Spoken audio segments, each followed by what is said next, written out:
sweep just like a broom. Hail Mary, and put his GM in a tomb. Make some room, call it timeout, cause they not ready. Think they feeling all the pressure, cause they know I apply it heavy. Try to cover one-on-one, my cuss gon' be too really. Have him watching all that film while he's snuggling on his teddy. Man, who let me step up in the game with a mindset of making sure I'm heard? No point intended, it ain't time yet. When it is, I bet you know, don't fix your legs to come around me.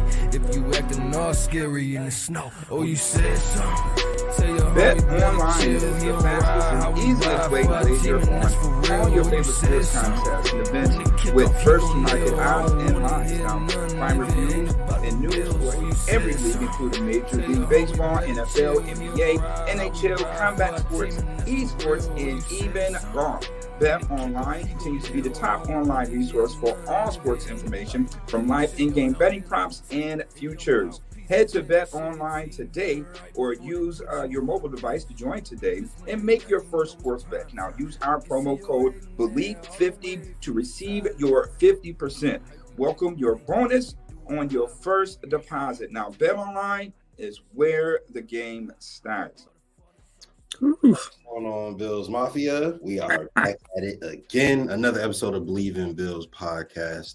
I'm Justice General Radford. That's the legend.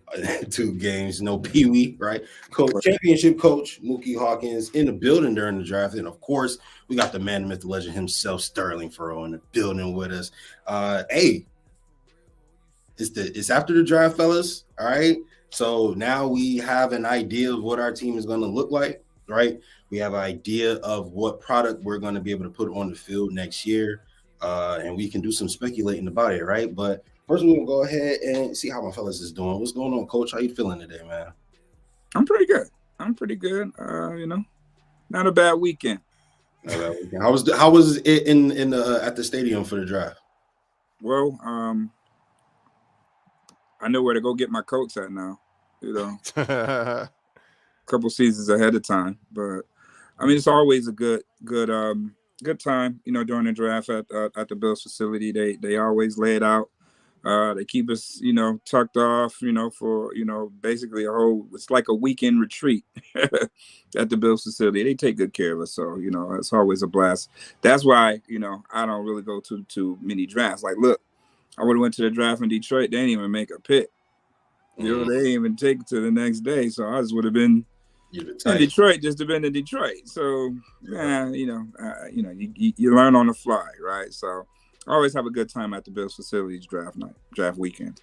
For sure. And of course, our newest brother here at Fanbase, Sterling. What's going on, bro? How you feeling, man? Hey, man, the third member of the trifecta here, you know what I'm saying? Holding it down out here in Colorado. But, hey, man, it's all good, bro. Last night, man, I made some pork belly on the Traeger, dog. Oh, it was live, and tonight I'm gonna make. You got to do the tacos with it tonight. So, me and my fam, we eating good, we chilling. Bills got the draft done, and it's up. Hey, speaking about that Bills draft, we might as well go ahead and get into it. Round 1, I ain't gonna lie to y'all boys. I was about to bust a blood vessel, man. I was not happy that night after trading with the Chiefs, letting them go get a 4-2-1 runner, and then trading back to 32, and then trading back and watching them get Xavier Legette.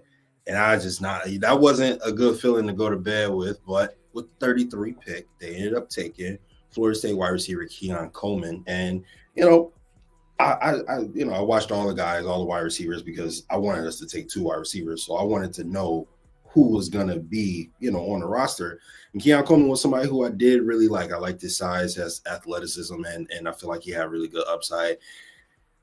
I'm not going to say he reminded me of Justin Jefferson, but I am going to say that he reminds me of the type of hype that was around Justin Jefferson prior to Justin Jefferson's draft, right? Where it was like people were kind of like, I don't really know. He's big, but is he fast enough? Is he if he that enough, right? And he turned into the most monstrous, dynamic wide receiver we have in the NFL. But since I don't even know where Mookie at, but Sterling, what was your thought about the pick, man? I would say that I was one of few in Bill's content creation sphere who thought, Keon Coleman as a prospect despite him not being as polished as maybe some of these other wide receivers, I still think that he is a good pick for the Bills for this team, just because, you know, he may not have a blazing 40. He may not, you know, have a full route tree as disposal that he can run confidently. Doesn't mean that he can't be effective. I think it comes to a point of, you know, wide receivers win differently, and everybody's not going to be a Stephon Diggs, Cole Beasley, you know, just really, really good route runner. You know, we got something in our room now where, you know, we talk about if that ball Josh Allen threw to Diggs in the fourth quarter with 8 minutes left, you know who's coming down with that ball? Keon Coleman's coming down with that ball. And I think it's monumental for the Bills in a spectrum of now you're doing something different. I love the fact that this coaching staff, they looked at this squad and they were like, you know what, we got to change it up. We can't just bring the boys back. We got to do things differently. And so you're seeing a different philosophical approach to the wide receiver room. So I'm okay with the pick. I'm good with it. I hope that he can develop and maybe run a full route tree. But at this point, man, however he wins, give him the ball. Yeah, absolutely. I have to agree with you. And not only that, but the way I look at it is Josh isn't the greatest quarterback in the world at throwing deep balls to guys on the run. You know what I mean? He often overthrows a guy here and there, whatever the case may be, when they get out in front of a wide receiver. So if you could get a guy where it could say Josh just throw it up to that guy and it's a 50-50 ball, like I disagree with people saying he's not a deep threat because he's big as hell, he's athletic, and he can jump. So any cornerback is going to have, especially if it's one-on-one, they're going to have an issue with him, you know, in the deep pass, especially when you're dealing with Josh Allen, who can put the ball an extra 15 to 20 yards more than a typical quarterback could. You know, I expect to see Keon Coleman coming down with some of them balls. But what do you think, Coach? What did you think about the pick? Well, I love the pick. I mean, that was when draft first came, before everything, you know, when the process first began, Keon Coleman was really highlighted on a lot of Bills boards. Combine came and you know, Brian Thomas went here and Keon Coleman kind of went here just because of the 40 times. But other than that, when you look at it, you know, Keon Coleman can do just about everything that Brian Thomas Jr. could do, if not more, because of, you know, he's freakishly athletic for a guy that size. And, you know, everybody want to question the route running. Keep in mind, he lost his quarterback, you know, late in the season. It's hard to get rapport with a quarterback when you're coming from a whole nother school. And they ran more pro-style routes at Michigan State. So go back to the Michigan State tape, and you'll see a little bit more refined route running from Keon Coleman. So none of those things wasn't really a question, you know, for the Bills. So, I mean, again, this is a deep receiver draft class. So they wasn't going to reach for Brian Thomas if he wasn't really available, you know, at that point, because they was looking to find somebody who was shopping a third round pick, and it so happens to be in Kansas City. So, you know, hey, I guess we'll meet them at the 50 again for, you know, what was the better pick? Was it Keon Coleman or was it Worthy? Because that's what it is at the end of the day. When we really look at it, okay, the Bills didn't take Worthy. They gave Kansas City Worthy so they can get Coleman. At the end of the day, I would have took Coleman at pick 28 over Worthy in my eyes if I just had to make a pick. You know, I would have did that. Kansas City would have got Worthy before us or after us, whatever the case. So the Bills were looking for that third. They got assurance before the night was over that they got a third round pick. So it helped them strategize their board overnight. And that pick ended up being, you know, a beast in Dwayne Carter. You know, so all in all, I think they did an excellent job, you know, day one going into day two. Yeah, and you look at the wide receivers that the Bills brought in, and this was a guy who Josh Allen allegedly, he said that, you know, that's the guy he wanted. You know, that was his guy going into the draft. And Brandon Beane kind of talked about how he had his eye on some people and Josh was in his ear about some other people. And, you know, we had to assume that this was the wide receiver that Josh Allen was alluding to. So, and again, no first round pick, second round pick, first pick of the second round was Keon Coleman, right? You save some money there, not picking him in the first round. And then you get another second round pick, which was safety Cole Bishop, right? out of Utah, right there where they got Dalton Kincaid from. And very fast safety, right? You lose Jordan Poyer and potentially Micah Hyde as well. You need to infuse some youth right into the secondary, especially losing veterans like that. You're gonna need good ball players to go out there and kind of fill those shoes. What was your thoughts on Cole Bishop being dropped this throw? I was a little surprised by the pick, just because I feel like Sean McDermott does a really good job with the safeties. So I didn't think they place a high premium on a second round draft pick like that. But that being said, I do like Cole Bishop. He is a guy that's really physical, can play in the box. He can play in those split zone alignments. He's not one that's that you would expect to be in the deep half as a safety, but a guy that can kind of make plays on the ball, very instinctual. So you add instinct and speed, plus the coaching that McDermott and these guys are going to provide. I think it's going to be a really good pick. He's a guy that I think they can coach up even more and have him kind of play beyond what his draft status was, even though it was a second round pick. I do think there's a bright future for Cole Bishop. So this season, I expect him to be the third safety right now. He's going to kind of do the stuff that the kid, the other white dude, I can't even think of his name right now. Huh? Cooper DeJean? No. For the Bills, Taylor Rapp. Taylor Rapp. Golly. Oh, Taylor Rapp, yeah. Woo! Little Mookie looking like, yo. Yeah, Taylor Rapp. So I think he's going to be the third safety coming in this season. So I expect big things from him. If there's one position that I feel like we should see instant, immediate impact, it's Cole Bishop at the safety point. I agree with that last point you made. I'm gonna be honest. That boy, he's a burner, right? He's fast as hell. He running, what cornerbacks run, and so I think that infusion of speed, because I love Jordan Poyer and Micah Hyde to death, but as they got older, they obviously got slower, right? So our back wasn't as fast, right? I think that the speed that he possesses is going to give him a little bit of, favor in training camp, and we'll see what happens. But you just got to learn the defense. That's the thing, and it's a very hard defense to learn back there, because you're going to be calling all kind of alignments and checks and stuff like that. So if he can pick that up, oh, absolutely. I would love to see him start over Mike Edwards, even, to be honest. Yeah. But I like that pick. It was pretty solid. Yeah, our lads got him right now penciled in as a starter over Mike Edwards right now. Oh, really? I mean, you can't put because they drafted him, the value was higher for him. That's basically they both just got the playbooks at the same time. So, you will put your draft pick there, but I think that you may see Mike Edwards there. Start off him and Rapp, just more veteran guys that they can trust. But the thing about Bishop is he can play both. He's kind of like a Micah Hyde and a Jordan Poyer all in one guy, because he can walk down in the box and be physical like Jordan Poyer, but have the savviness and the skill set to be smooth like Micah Hyde. He can cover like a Micah Hyde, 6'2", 210 pounds. So when he hit your ass, you definitely fit. He's coming downhill, and you gonna feel something. So he's a very physical guy.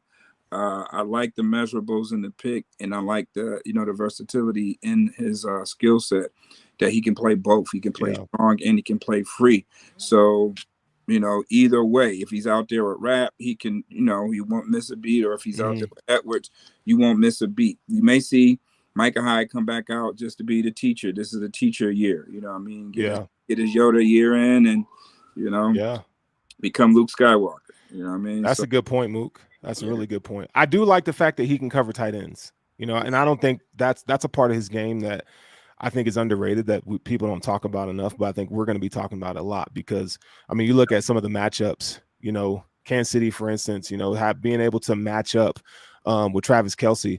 Dalton Kincaid said that he used to lock Dalton Kincaid up in practice, right? Cole said that at the Senior Bowl. So I think those are things that to be excited about, and to have a safety that can actually run, You know, no disrespect to the other safeties on the roster. I mean, Taylor Rapp's a good athlete too, but having a safety that you can run and match up with, I think that's going to be huge. Yeah, and then these days it's a lot faster tight ends than what they used to be. You know, having a guy like that to be able to cover safeties and running backs, you know, whatever he needs to do to, you know, get the job done. I like it. I like that infusion of speed. I really like the size. Like you say, he's not a small guy, hard hitter. And that hard hitting kind of they've kind of been skewing more towards it. I feel like with these later drivers like Dorian Williams and guys like that, where it's like they're a little more twitchy, right? Yep. They want to run and hit people. They kind of just go 99 miles per hour at all times. And, you know, obviously that's not conducive to good football, but having that is an intangible, right? Because I'd rather train somebody who has that than to try to train somebody who doesn't have it to have it. You know what I mean? So, and I think that's kind of the thought process that they have. Before we go into our third pick, a lot of people thought that this pick here, either the Cole Bishop one or the next pick should have been wide receiver. And we didn't get that. So let's kind of see what Brandon Beane has to say about not going after another wide receiver in the draft. Took Keon to start the draft. You don't come out with another wide receiver the rest of the day. Was that by design? Did you want to go into this and maybe get two and the board just didn't fall that way? Or take me through that process. Yeah, I mean, we definitely felt like we needed one. You know, we were hoping out of the first 2 rounds that we would get one, especially knowing we didn't have a 3 coming in. So we did get that accomplished. Other than that, you know, we feel we got some guys that were on our, you know, some guys like Shavers and some of those guys on the back end, Shorter, that will be back this year. We worked out a guy today that we're going to end up signing as well. So just some different ways to add bodies. But no, if it fell that way, we would do it. There were some ones that we talked about coming to our pick. But at the time of our pick, we felt there was a bigger need when you were looking across the board. There were a couple of opportunities to take receiver or take whatever we took. But we just felt those positions were bigger needs when we took them. Is that a position? I think that's very interesting. Those positions were bigger needs when we took them. I mean, you have to be thinking about that's either Cole Bishop, Dwayne Carter, or Ray Davis. And I mean, those are 3 really good football players. And at those respective positions, you have safeties where you just lost 2 Hall of Famers, right? You have defensive tackle where you need that one tag to kind of pair with Ed Oliver, right? And then, of course, running back where you got your guy in James Cook. However, you know, they always go and take a running back in the 2nd, 3rd round. They've seemed to be consistent with that these last couple of years. But, Coach, what's your thought process on them not going after another wide receiver in this year's draft? Well, it's kind of like what I said all along. The Bills need to get playmakers each round. They select a player. No matter what round it is, whatever position it is, they need to get a playmaker. They definitely address the top 3 needs. You know, in day 2, getting a receiver, we all teeter with the thought which would come first, you know, after the wide receiver. Would it be defensive tackle or would it be safety? The board says safety. So they end up taking Cole Bishop, and then they go patch things up with the 95th pick and getting Dwayne Carter. So that was a solid draft by the Bills day 2, addressing the top 3 needs that they needed on this roster. And those 3 guys, again, playmaker, Dwayne Carter, playmaker at defensive tackle. All right, 10 sacks last year. So, you know, has playmaking ability. Cole Bishop, an interchangeable player, you know, with you know, definitely at size and athleticism. A playmaker, if you will, at safety. And then we already know that goes without saying with Keon Coleman being the athletic playmaker that he is at such a young age. So the Bills went out and got playmakers. Now, even all the way when you look at the 4th round pick, you have to get a compliment to James Cook. Now, maybe Ty Johnson is the guy who fills into that power back role, short yard situation, tush pushes and all of that, right? Maybe he's a guy that fits into that role now, to where now you have 2, you know, in between the tackles guys that could be a little bit more dynamic. I think in between the tackles, Davis is a little bit more polished than I'll say Cook. Cook is more of an outside get the ball in his hands in space type of a guy. So now you have Davis, who, you know, he said low center of gravity, you know, that can be shifty, you know, and get skinny and holes as you know, running back. 5'9", 210 pounds, you know, and can hold it pretty well. Just go to his highlight tape and you'll see why the Bills didn't go get a receiver right there. I get it. I know it was Rice still on the board. It was Johnny Wilson still on the board. Martez Walker was still on the board at the point in time, but you know, the Bills needed to go and get a guy that they need to fill a hole in, and the double dip at receiver right now just didn't seem ethical. You know, I mean, just look at it. Rice went all the way to the 7th round still. So, you know, the Bills have a plan out wide receiver, and then, like you said, you know, they're not done just because they only got one wide receiver. There's still free agents out there. They did pick up Quentin Cephas, the guy that they brought in for the workout yesterday that they eventually signed. So, you know, that's a start, right? That's a start. So, you know, they're still not saying that they wouldn't entertain an OBJ or a DJ Chark or Hunter Renfro or Michael Thomas. You know, those guys better come off their price down a little bit. You know what I mean? You know, would be nice to have OBJ. I know I keep harping on it, but it would be nice because I think year 2 coming off that knee injury is really the year that you're going to see a better OBJ. 2, he's going to be playing with a better passing quarterback than Josh Allen. I don't think that him and Lamar Jackson found any type of chemistry. So OBJ, if you're listening, look, you got to come on down off your price, man. $5-6 million. You're gonna be with Josh Allen. You got marketability. You come here, jersey sales off the roof. You get your market deal. Boom. You know, you with this dynamic sensation of Keon Coleman. So it'll definitely stir the pot. And you'll get targets, bro. So, I mean, why go somewhere and be the 3rd, 4th receiver? You come here and still get, you know, be a target option. So, I don't know. Miami was high on the board until they snatched up 2-3 receivers yesterday, too. Yep.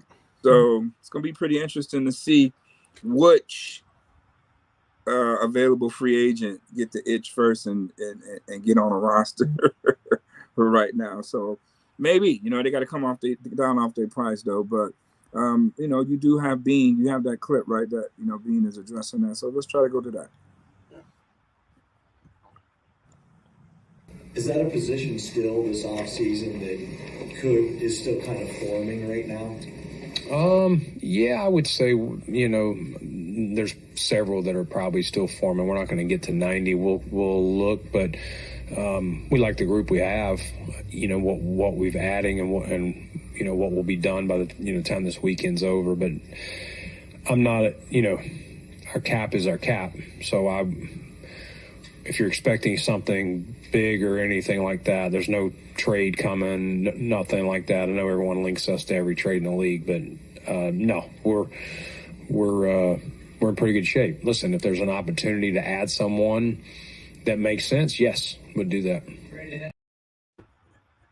Every trade in the league. Hey, Sterles, what do you think about the wide receiver, the whole situation? Man, I still think they should have got one. They still should have. I felt like you could have gotten a developmental wide receiver. You know, they were still there in the 4th round, 5th round. I mean, there was receivers there, and they decided to not take one. I don't think you can feel confident about the room right now where it is. You know, looking at, you know, Keon Coleman being a rookie, Khalil Shakir still trying to come into his own, but we don't know how he's going to function in the offense because, you know, now you don't have a Diggs to take away a lot of the attention, right? So it's going to be a bigger responsibility for him to kind of get open. And then, you know, Curtis Samuel, I mean, I think we forget about him. I think he's a serviceable wide receiver 3 at best. Matt Collins is going to do a lot of the things that Gabe Davis did in terms of the blocking. He's got better hands. So you're still missing a guy that can come in, run crisp routes, and just get open quickly. I wanted them to take a Jamari Thrash or somebody like that, and they decided not to. But, I mean, I understand, like, it's one thing to look at the Bills offseason because, you know, we all have what we think they're going to do and what we know, right, versus what Brandon Beane's thinking, what they actually do. And to me, you know, once you put the whole picture together, it just feels like, okay, they're gonna, like Mookie said this perfectly, that they're gonna get playmakers every round. And this is going to be they're not punting on the year, but they know that they got to take their medicine. I mean, this team has been against the cap for the last 4 years consistently, right?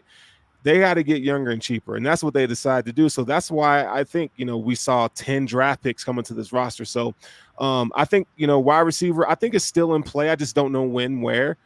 Bean never turns down a trade option. I mean, like, if they could fit on the cap, they will. So, and they might not just do anything, but I think we should see, like Mookie said, we should expect a vet to come in toward the end of the summer.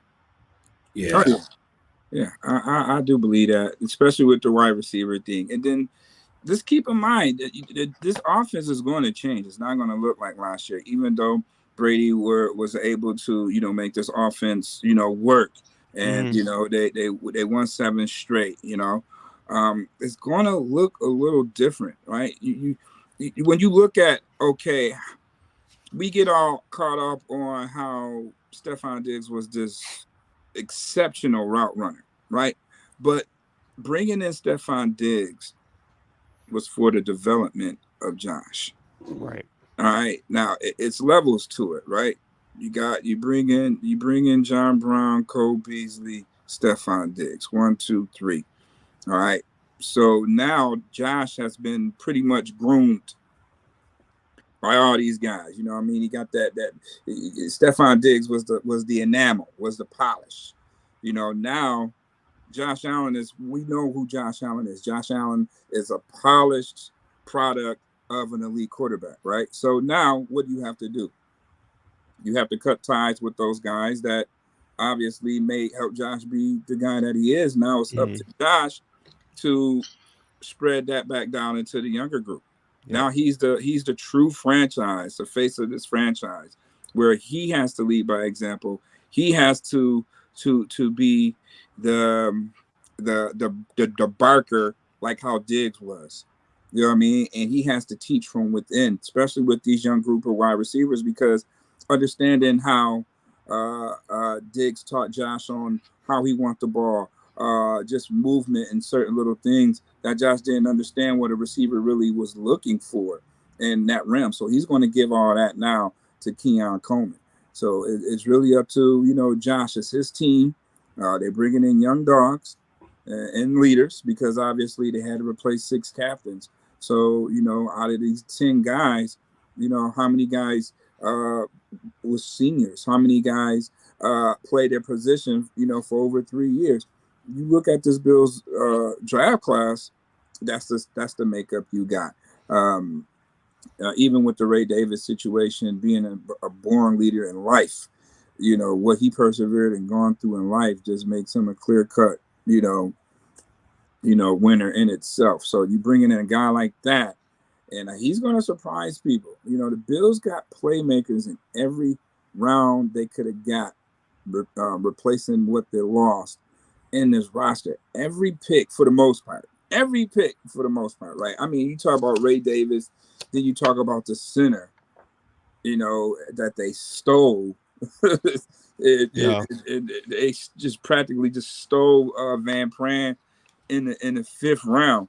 So that's letting me know what's going on really at the center position.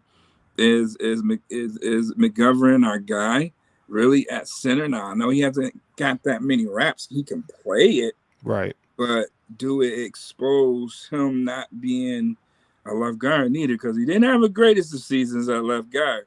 For him to just, okay, we're just putting Edwards in here at guard and we're moving him to center, and then you go draft a bona fide center. This guy is a bona fide center. Make no mistake about it. He played at this position 3 years.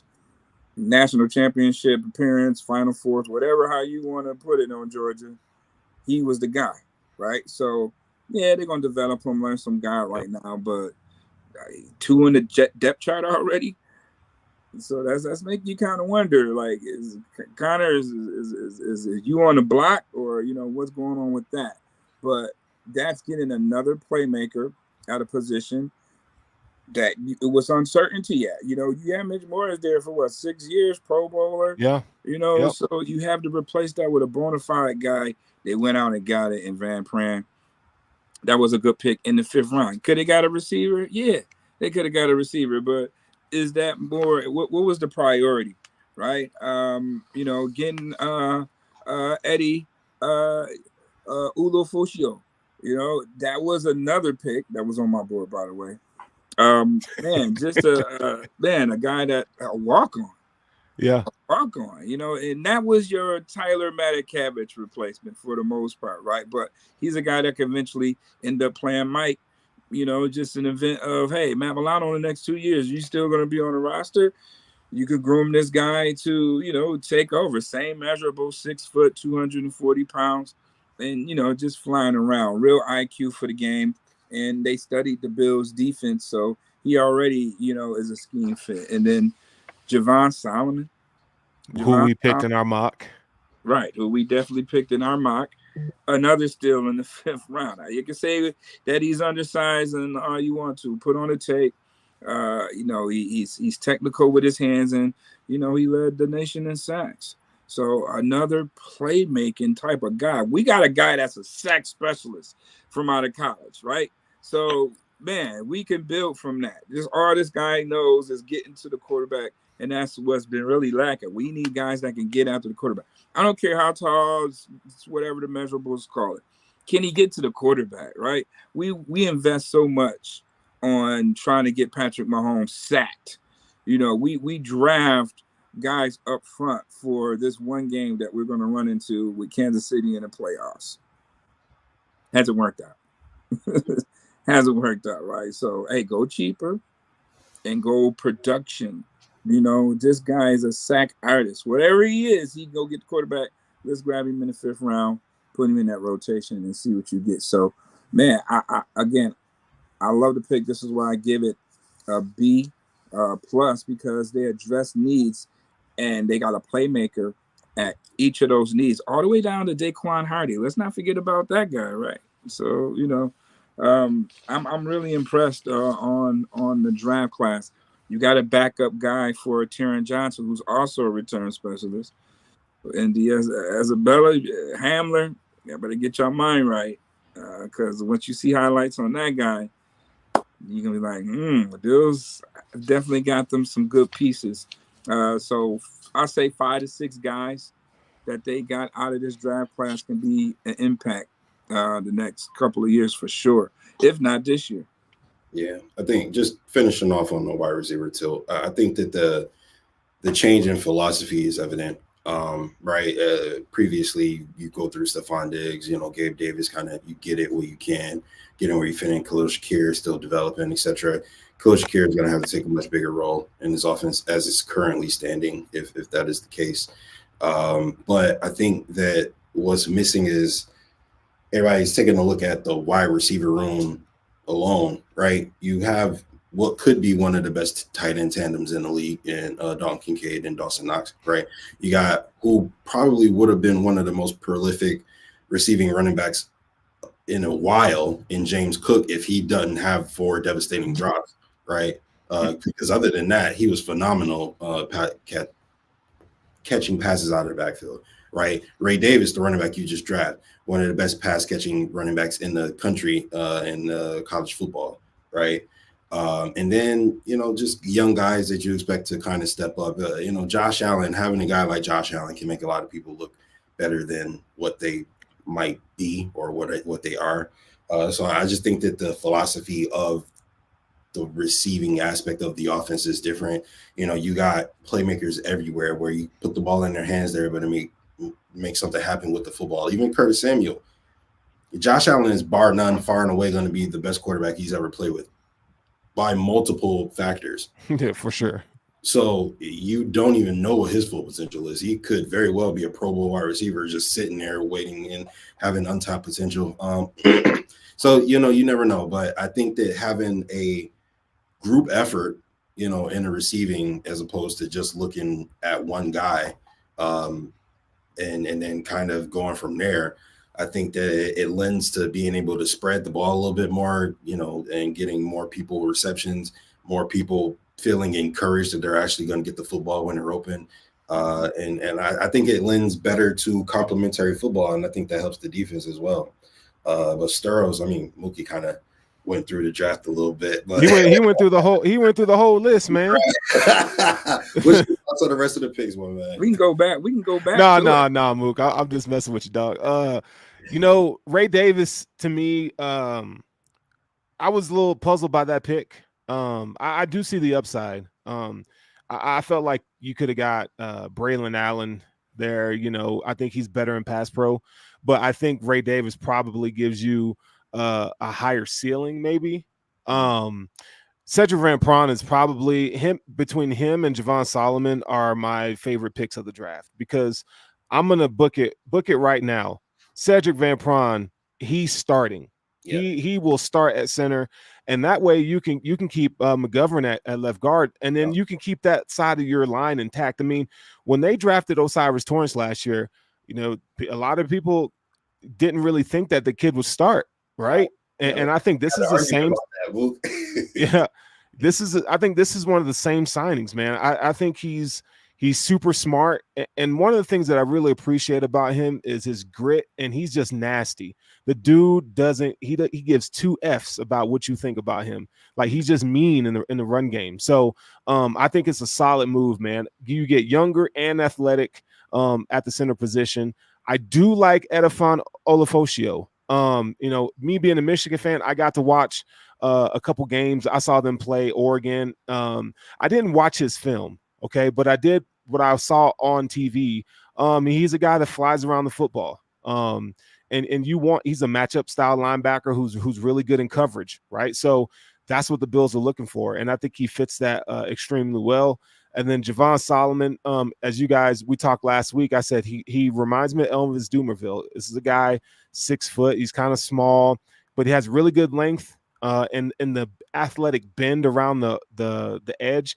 Man, it's like a poor man's Von Miller. Okay, like I think the Bills brought him in because we're going to let you hang out with Von for the next couple years until Von retires.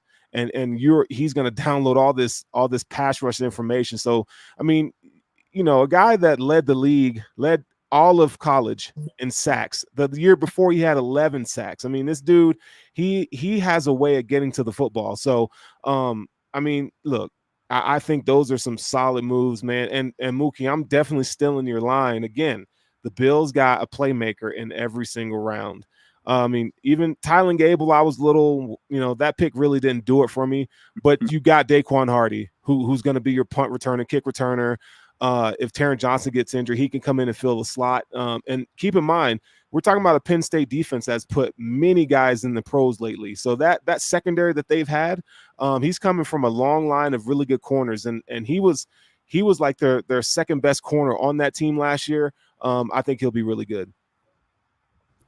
Hey, real quick before we move on, give me, Coach, you said a B plus. What was yours against yours? I gave it a B. B. All right, fair enough. Okay. All right. So looking at the roster, what we just did in the draft, right? How many starters did we draft last night, Starros? Starters. Ooh, that's a good question. I like that question. I want to say we probably got, I don't know. Let's see. Keon Coleman's going to start. I think Cedric Van Pran's going to start. So I would say 2. Give me 2. Because I think Cole Bishop's going to be your third safety. DeJuan Carter, he's going to be the third off the line there. That rotational, you know how they do rotate. That's almost starter snaps. So I would. Okay, we could throw him in there. That's fine. So that's 3, right? I mean 3.5, because Cole Bishop, even if he's the third or he's the second, he's starting. But if he's the third, I would say give him half, because they did use a lot of 3 safety looks last year. So, 3, 4. I mean, 3 or 4 starters out of your top 5 is kind of crazy. Yeah, it's good. It's really good. What about you, Coach? What you think? Who you think is? I'm not going to say starters, because it's not how you start, it's how you finish. So I'm going to go with players of impact, like guys that I think that can come in and make an impact right away. Yeah, they can start, like you said, they could be in a rotation and just be, sack specials or whatever. The top 3 that they drafted day 2, those are definitely 3 guys that's going to be impactful players. Ray Davis is definitely going to be an impactful player. Like Sterling said, man, if Van Pran come to camp and he like, man, I ain't got time to be waiting for nobody to be a backup. That boy starting. A dude back at guard. I mean, that's another player. Yeah. You know what I mean? He's in the rotation. Solomon, I think Solomon can come in and be a rotational piece. It's between him and Kingsley Jonathan on that rotation. You know, I mean, remember the Bills was loaded up front from the edger and in the D tackle spot. I think they kept like 9-10 guys on the roster and just juggled it all season long. So it's room for him to be. Who's going to be the Shaq Rawson? All right, because obviously Shaq isn't coming back. So who's going to fill Shaq Rawson role, right? And Shaq started some games for the Bills. So who's going to fill Shaq Rawson's shoes? I think Solomon can come in and provide that. Hardy, I think he's going to make the roster just because he's just too electrifying in the return game. Like Isabella, like I say, I better find a way. Hamler, y'all better find a way to make it as a receiver because the return specialist, that's a dub right there. I mean, that's a dub. Just go to the tape and see Hardy return special. Yep. I don't know if you got the clip when it's juice. It's when juice. Brandon said Hardy for Hardy. That's just letting you know right there. That's his job. That's what they brought him in. They forget playing nickel. We brought him in to return punts and then, be a backup down the line for Aaron.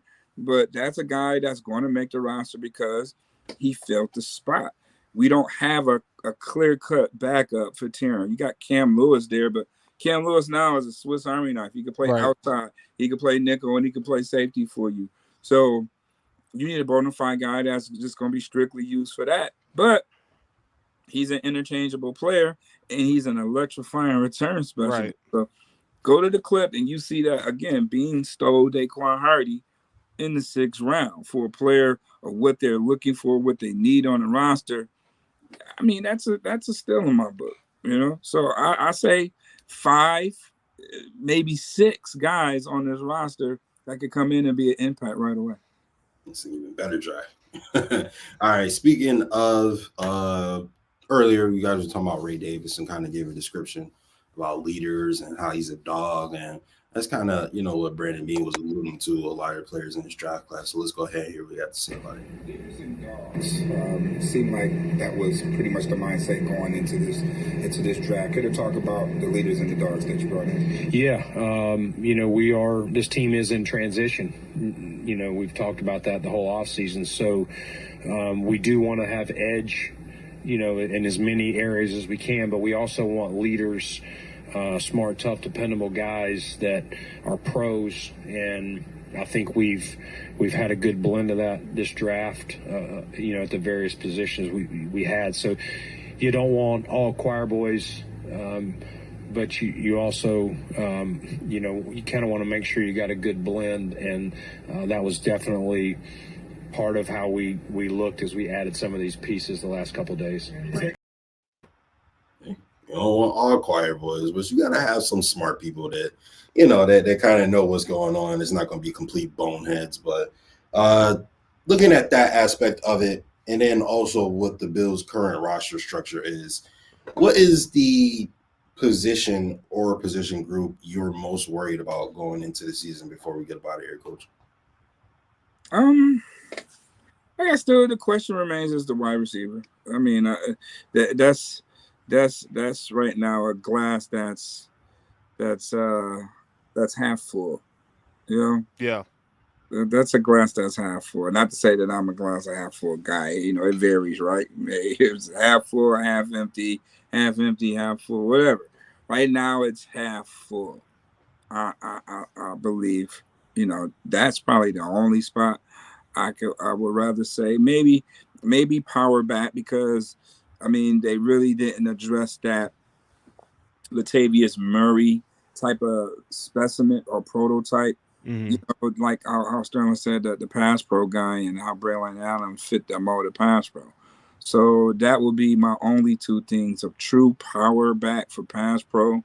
short yard situation, or maybe they say Ty Johnson can fill into that role, and kind of like, wide receiver. But again, they do have pieces, man. They do have pieces. You just imagine if they go Kincaid, spread it out on the boundary side, spread out tight end, but receiver. You got Dawson Knox, you got Keon Coleman in the slot, and you got Ben. Pick your poison, whoever you want out there on the outside. You want Shakur on the outside, Samuel on the outside, or you could put Shorter on the outside.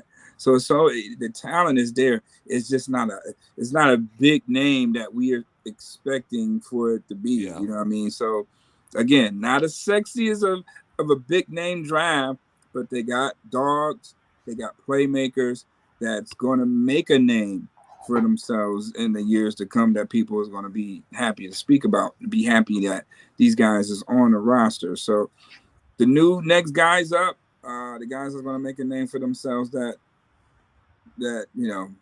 come next year, it's going to be a lot of names talking on this roster, because pick your poison. They got the players.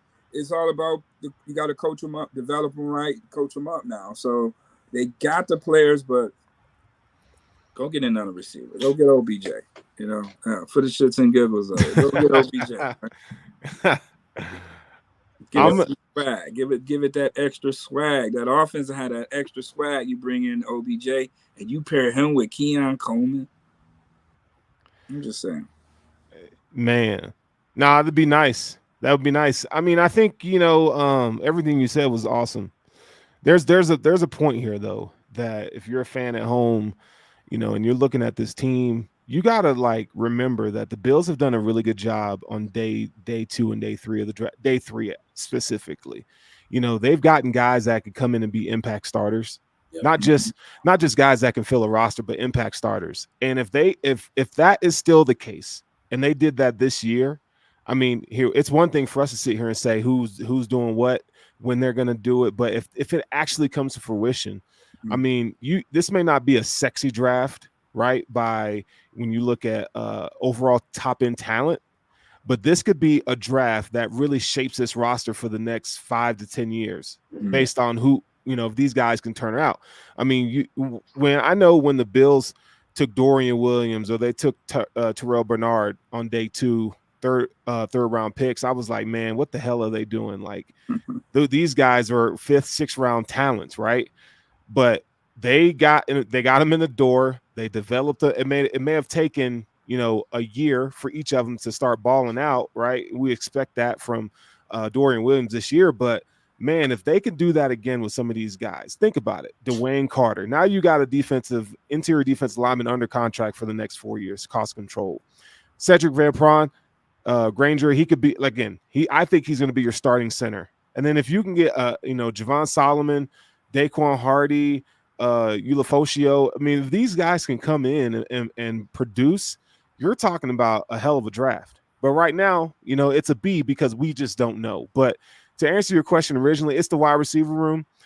I just don't see, we don't have a deep threat, a solid, Keon Coleman can go get a deep, but a guy that's going to take the top off the defense, I think we're still missing that guy. I'm not going to put too much stock into, some of these guys, Isabella, and it's just I'm just not, it ain't happened. It hasn't happened. I don't expect it to happen now, right? So maybe they can get somebody like that. I mean, they didn't have that guy last year, so it might not even matter. But I do like right now that we got a lot of guys that can get dirty and contested catches and stuff like that. We got 3 guys right now that can win contested catches, right? You look at Kincaid, Coleman, those 2 are, phenomenal at that. So, and Dawson Knox can do it as well. So I don't know, man. I like what I see here. I can't wait till the season starts. I'll tell you that right now. For sure. I sent out a tweet earlier where I was like, how many people were clamoring Bean to select Christian Benford or Matt or Teron Johnson or, all these guys that they got in the late rounds and they turned out to be studs, right? How many people were upset when Gabe Davis was drafted? You know what I mean? So the way I look at it is Brandon Bean is Batman, okay? He always got a contingency plan. And I love how Brandon Bean everybody blames him for like the Bills' shortcomings or whatever.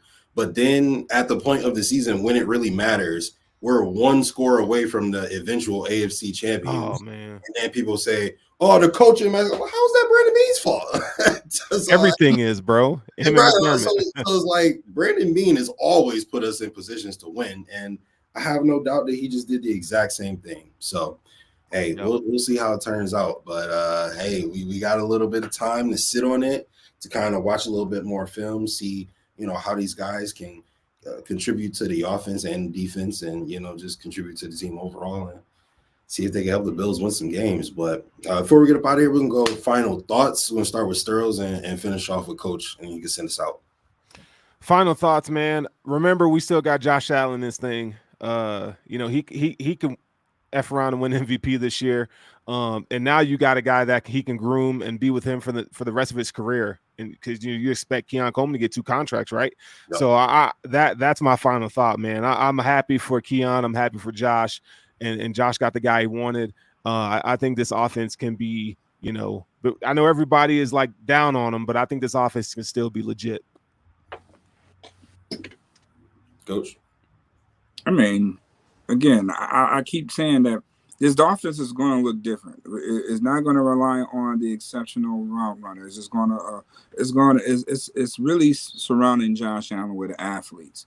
You have an athletic quarterback. Go and surround him with athletes. All right. So this is going to be more of an athletic offense than anything. When you want to call it vertical, you want to call it air raid, you want to call it power gap, scheme zone, whatever. Yep. You want to nickname it. It's going to be athletic. It's going to be a very athletic offense. How they get it done, this is how they get it done. But, you got to put athletic pieces around your athletic quarterback. And, you look at Samuel, he's athletic at his spot. Look at Kincaid, athletic tight end. When you look at Coleman now, you got probably the best athletic receiver in this draft class. So, all that stuff is going to benefit this offense. And again, the Bills can get from 20 to 20 with anybody in the league, always struggling inside the red zone. You ain't going to have that problem no more with Keon Coleman. This is a guy where the Bills never had a real, true red zone threat in Josh Allen's career. Who was the jump ball guy? Like, never had one. Benjamin. Dawson Knox. Charles Clay. Yeah. Now you got a true red zone threat that they're going to be like, hold on now. Like, damn, you got this big 6'4" guy that like to head tap people.